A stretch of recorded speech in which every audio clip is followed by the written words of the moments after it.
The internet is vast. We often talk about the web we use every day. This is the surface web. It's like the tip of an iceberg. What lies beneath is much larger and more mysterious. This is the deep web. The deep web consists of content not indexed by standard search engines. It includes things like online banking portals and cloud storage. It's hidden, but not necessarily malicious. Then there's the dark web. This is a small part of the deep web. It's intentionally hidden and requires specific software to access. It's often associated with illegal activities. It's a place of anonymity. It can be dangerous for the uninitiated. The dark web is shrouded in secrecy. It's important to understand the difference between the deep web and the dark web. The deep web is vast and largely benign. The dark web, while smaller, is where we find the most illicit activities. It's easy to get the two confused. They are, after all, interconnected, but the distinction is crucial. One is a vast, mostly harmless repository of information. The other is a breeding ground for illegal activities. Accessing the dark web isn't as simple as typing in a URL. It requires specialized software. The most common of these is Tor, short for the onion router. Tor bounces your internet traffic through a series of relays around the world. This makes it difficult to trace your online activity. VPNs, or virtual private networks, are another tool used to access the dark web. VPNs create an encrypted tunnel between your device and the internet. This adds a layer of security. However, not all VPNs are created equal. Some are more reliable than others. The process of accessing the dark web can seem complicated, but it's surprisingly easy to do. A simple download and installation are all it takes.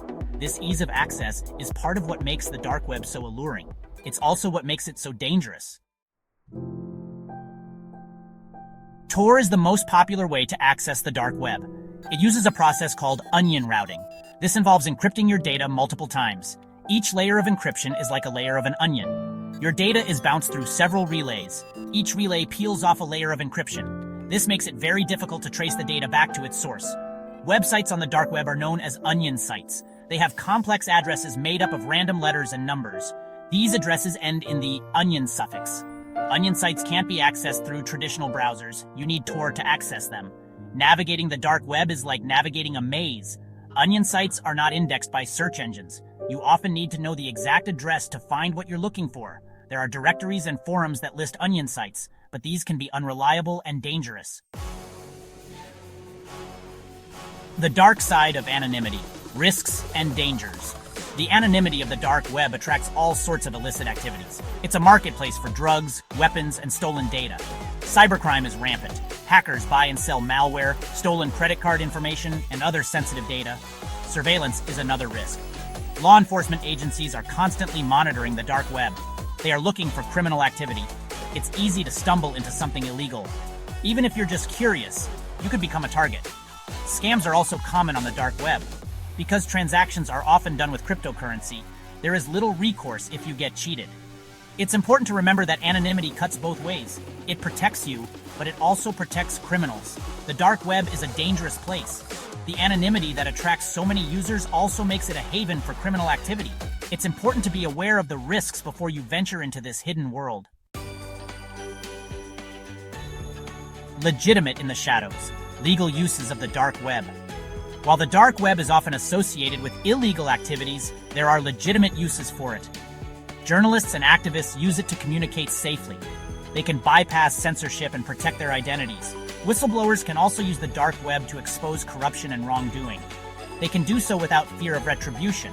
The anonymity of the dark web provides a safe space for them to share sensitive information. Certain online communities also exist on the dark web. These communities provide a forum for people with niche interests.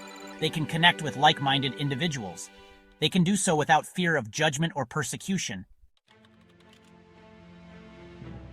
Curiosity killed the cat.